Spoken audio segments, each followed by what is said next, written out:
Hey, race fans. Alex Weaver here with another episode of Backseat Drivers. I'm now going to be joined by Kim Kuhn and Jonathan Merriman. Guys, parity has been the storyline of the 2020 season. 10 different winners, now adding the 10th one being the 3 of Austin Dillon. Casey, what did you think of Texas?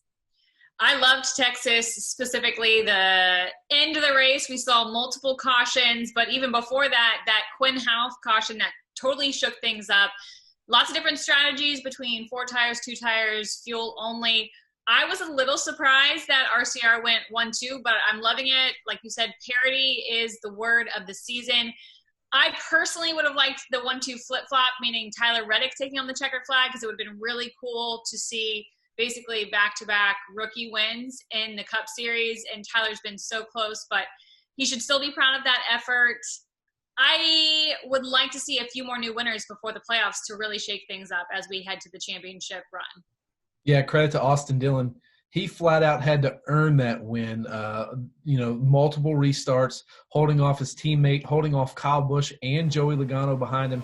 He really did it by, beating the best of the best in the Cup Series. So let's not take anything away from him due to that late race caution. Austin absolutely earned that. Reddick was impressive. But what this does to the playoffs, having, 2 guys from outside of the top 16 come in and win in back-to-back weeks, now all of a sudden William Byron, I'm in trouble. Jimmy Johnson, he just can't catch a break. Kim, I hate to admit it, but you were dead on last week. He's trying too hard. We still didn't say the word. Say the word.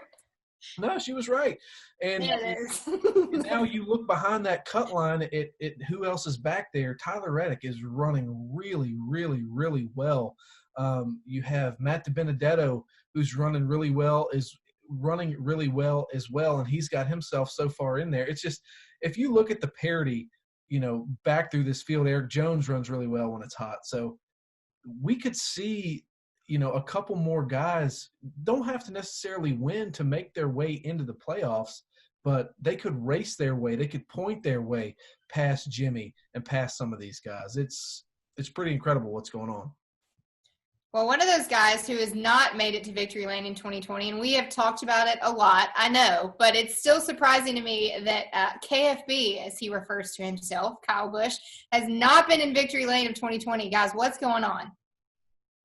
I don't know what's going on with Kyle. I do think that yesterday was a net positive. He came away with a top 5 with a race car that he, used as a lawnmower there after that wreck. So I think he's going to benefit a lot coming up at Kansas. We've been there before. So he's not going to go winless in 2020. It is not going to happen. But, I said it on here a couple weeks ago. We needed to see KFB post-race to know that he means business, and we saw it. He's mad. He doesn't have time for stupid questions. We saw that at the end of the trucks race in his victory lane interview. He is mad. He's visibly mad. So I think this means trouble for the field, especially when we get to a couple of these weekends where we have doubleheaders coming up at Michigan and at Dover. You got a full race to practice and another one to run well. So Kyle's in good shape. I would not say Kyle's in good shape. A couple bad weekends and a couple good weekends for other guys are wins from guys outside of the 16 end points. And you could have Kyle Busch potentially on that cut line. And to your point, Jonathan, about, you can't imagine a season without Kyle Busch winning. I don't think we could have imagined a season that we were closing in on the playoffs and Kyle hadn't won yet. So do I think he's going to go winless on the season?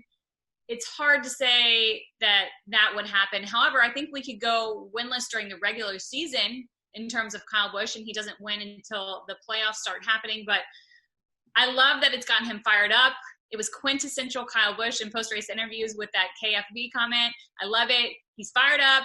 I don't want him to fall into the Jimmy Johnson category where he starts to get desperate, and we're kind of getting close to that because we've seen in past seasons where Kyle can get into his own head. Right now, he's kind of at that threshold, and he's using kind of the pressure and the non-wins to use it as motivation. But again, we could kind of get to the point where he's in his own head and it's actually tripping him up.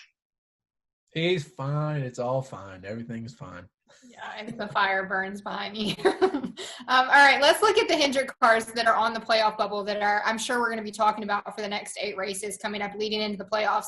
We have the 24 of William Byron and the 48 of Jimmy Johnson. If you guys had to pick one to get into the playoffs, which one is it? Neither. Not picking either one of them right now. Wow. Look, you've got Eric Jones is running well. He's not finishing, and somehow he's still hovering around that cut line. And Tyler Reddick is really seeming to put it together right now, and he's one spot away from being in the playoffs. So, they really have to buckle down and finish some races over there. I mean, I'm sure it's frustrating for them, but Hendrick as a whole has just had a string of bad luck. And right now, if I'm putting my money on either one of those guys, I think I walk away from the table.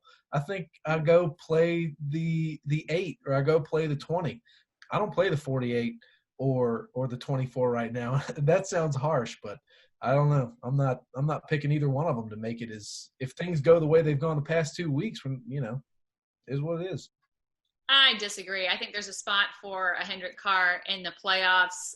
Well, there's a spot for 2, but the 2 that have already won. So there you go. I don't think it's going to be Jimmy. I think we're going to see heartbreak, and he's going to just miss the playoffs in his last season. I hate to say that, but we are starting to see that desperate Jimmy Johnson. It's been a very long time since he's won.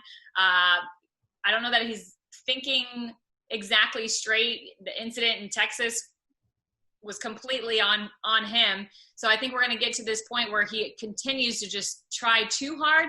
He misses the playoffs. On the flip side, William Byron, I'm looking not only at Williams' talent, but Chad Knaus. Chad will figure something out in some of these upcoming races. You look at even Daytona and how well William has driven on super speedways. I think there is a spot for a Hendrick driver in the playoffs, and another Hendrick driver, and I think it's going to be William. The most frustrating part is watching Jimmy shoot himself in the foot. If he's just patient, top 5. Yeah. Guess what? Everybody in front of you had bad luck. Yeah. You're fine. So we have mentioned them having to have points, but the possibility of winning and getting in the playoffs is an option for both of those cars too. Do we see a win in any of these next 8 racetracks? Out of the Hendrick camp? Out of those 2 cars. I'm looking around. I haven't seen one. Hold on. Oh, my gosh. Like I said, I don't think Jimmy wins before the playoffs.